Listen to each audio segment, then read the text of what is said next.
ګرانو کتونکو سلامونه کوم. علب خان شیرپوست تاسو په خدمت کې حاضر دی. خبره ترې کومه په صحت کارت باندې چې څه موده مخکې ما په دې باندې یو ویډیو کړی و. ما ویل چې یاره دا سود کارت دی یا بیمه کارت دی یا انشورنس دی. چا نه منله. تېره ورځ چې کوم دی یو اوازه خوره شوه چې صحت کارت بند شو. بلکل بند شو. باقاعده نوټیفیکیشن هغې کې جاري شو. نوټیفیکیشن چې کله وکتی شي نو دا نوټیفیکیشن نه نگران حکومت کوي نه چیف سیکرټري کوي، بلکې دا هغه د بیمه کېدو مشران کوي. سټیټ لایف انشورنس والا هغوی یو نوټیفیکیشن جاری کړ. هغه ځای کې زموږ خبره ټیک راله چې تاسو نه منله. اگر چې تاسو سړی په صابونو ملامبي نو دغه لونډې لپاړې د هغوی داسې عجیبه عجیبه پوسټونه موږ وینو چې هغوی پکې زیاتره پکې د ایمان نه ورتېر شوي دي. نو هغوی دپاره نه یم خو چې کوم خلک په دوی چېرې دا خو ډېر ښه کار و او د غریبانانو په علاج کې د موږ یې ستاینه کوو چې په 10 کاله کې خو به یو سړی څخی که نه. په 10 کاله کې لکه دې حکومت موږ ته څه ښودل. سند صوبې، پنجاب صوبې، بلوچستان صوبې د اختر نه مخکې تنخواګانې ورکړې.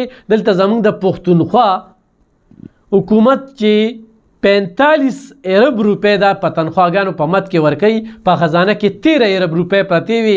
نگران حکومت په دې 2 میاشتو کې دا پیسې خوړي. دا عمده خلکو په درنو باندې خوړلې وي چې روزانه و په اسلام آباد کې درنه وه. نن دې نر شي او تکړه دي شي درنه دې یوه وکړي که نه، ځکه چې هغه سرکاري وسایلو او سرکاري ګاډي به او بس په هغې به رسولو، هلته کې به پیسې خو هم ورکولې.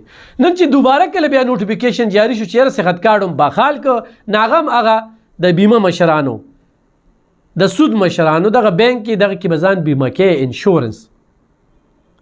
نو هغوی بیا هغه نوټیفیکیشن جاري که. په دغه نوټیفیکیشن کې وضاحت شوی دی چې دا پیسې سټیټ لایف ورکوي. سټیټ لایف سره چې به دوی که به پیسې ښودلې د هغې په مد کې به سود اخته دوی له به پیسې ورکولې. ما صرف خبره دا کوله چې دا سټیټ لایف دا صحت کارډ ورکوي، دا د حکومت څه کارنامه نه ده، نه دوی پیسې ورکوي. او خو فرض که موږ له صحت کارډ راکړه نو دا 10 اربه د صوبه چې قرضدار شو نو پیسه چېرته لاړه؟ پیسه هم په دغې درنو لګېده یا ترهګرۍ په مد کې. ګوره پښتون سړی او نر سړی هغه بدماش ده، د هغه بدماشۍ ته سترګې برندوي. دوی باندې به چې کله زور وروړو چې موږ درته حالات خرابو نو دوی به زر زر پیسې یوړئ. دا بیرسټر صاحب بیانونه وختاً په وختاً راغلي او د ایمل ولی خان په هغې باندې ډېر کلو سټیټمنټ مخکې به راتلل. نو دغه هم واضحه وه څه ده بتې د قلنګونو په شکل کې د خزانې پیسې لاړې او څه په کرپشن کې لاړې. او کرپشن خو انتخاب شوې ده. نو دا نننۍ خبرې چې ما کولې دا ما په دغه صحت کارډ او په دې نوټیفیکیشن باندې کولې چې دې نوټیفیکیشن کې د سټیټ لایف ذکر دی، د حکومتونو ذکر نشته، نه پکې د تیر حکومت ذکر شته چې دا د پی ټي آی کارنامه وه، او نه پکې د نگران حکومت کارنامه شته. نو شاید چې اوس خو به پیښې وي چې دا کارنامه خو هم دا سټیټ لایف سره موږ بیمه شو. تاسو خو نن سټیټ لایف سره بیمه کوئ نو تاسو له به خو ته مړ شي د هغې په بیله د پیسې درکوي. خو ستا لاس کنډم شو، خپه دې کنډمه شوه، د هغې په مد کې به تا له بیلې پیسې درکوي. موږ دا وی چې د دې 10 لکه روپۍ ور سړي به وي زما په جیب کې 10 لکه روپۍ پرتې دي. ما ورته یاره ځان له خو په یو ډسپلین ګولۍ واله که نه، موږ له دې 10 لکو په مد کې نغد راکړی چې موږ ځان له روزګار روان کړو. په هسپتالونو کې څه حال دی؟ زه به د 400 هسپتال والم روانې ماشوړې جوړې شوي دي. د ان پی په حکومت کې په حیات آباد کې یو هسپتال جوړ شوی دی. دوی د صحت ایمرجنسي ذکر کوي. په کارو چې په دې 10 کاله کې دوی هغه هسپتال بحال کړو. 10 کالو شو جوړ کړی نشنلیانو دی، دوی بحال قدرې نه کړ. خو د کرپشن یو خزانه ځان ته کولو کړې وه نو هسپتالونه شاړ کړل او څه چې کوم دی نو پرایویټ کړل، پرایویټایزیشن یې وکړو. د سره مشینرۍ لاړې، دوایانې ختمې، د 2 هسپتالو یو ایم ایس، ولی چې هغه یو ایم ایس سره سمجوته شوي وي چې بل لا ته پکې پلار پیدا نه شي چې به دی وروړي. هلته وزیر صحت ناستو او هغه به د ټولو دردنو خرچې منلې، هغه ته چا څه ویلی نه شو. نور هم ډېرې داسې خبرې دي خو په چا لګي؟ په شعوري خلکو باندې. په دغه خلکو باندې دا خبرې د سره لګي نه.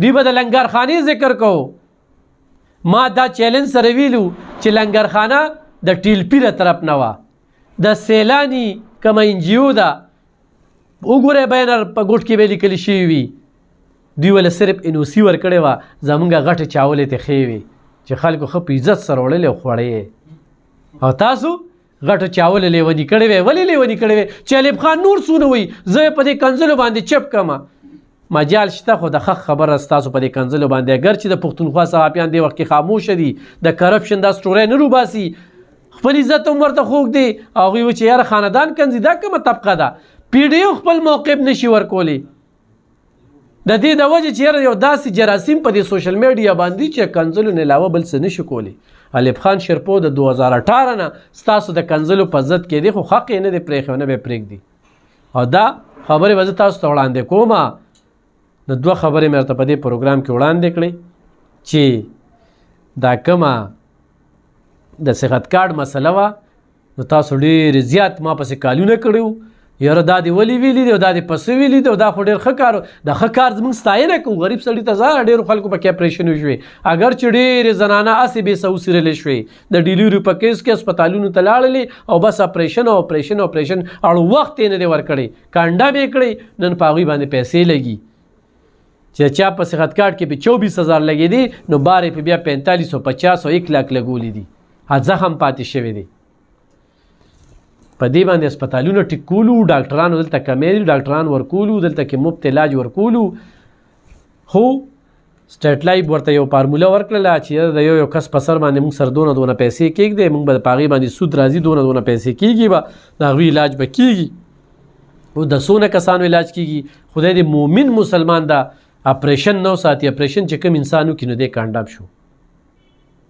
د ښه پالیسو موږ دغه کوو خو موږ درته وایو چې پالیسي دا د سټیټ لایف ده دا د حکومت نه ده دوی دې په برید نه تاوئ چې دوی په برید تاول چې موږ خلکو له دا یو سیسټم دغه کړو دا کلم نه وه او بل د لنګرخانې مې خلکو له ورکړئ د خلکو له خو چې کوم دی د اکبر باچا لټان جوړ کړو هر سړی به دغې ته خو دا هم ده NGO والا ډېرې NGOګانې دي په دې پاکستان کې ډېرې ښې NGOګانې دي چې هغوی کار کوي هغوی په دې روژه کې موږ د روژې نه علاوه هم کوي خلکو له کورونه جوړوي خلکو له جوماتونه جوړوي خلکو له مدرسې جوړوي یتیمخانې دي هغوی لګیا دي خلک هم ورسره مدد کوي خو دوی په هغه څیزونو باندې برید تاول نو خیران نن چې په دې 10 کاله کې دي PTI دلته څه کړي دي او په دې 4 کاله کې په مرکز کې څه کړي دي او راتلونکي وخت کې خو فرض کا دوی ته حکومت میلاو شو نو دوی به کوي څه لکه څه منشور شته هېڅ منشور نشته ګرانو کتونکو ډېره موده پس زما په سیاسي دغه باندې خبرې اترې وې راتلونکې خبرې اترې به کومه په بالټي باندې او په دغه نر لیډر باندې په دې باندې به سره خبرې اترې کېږي نو زموږ سره اوسئ.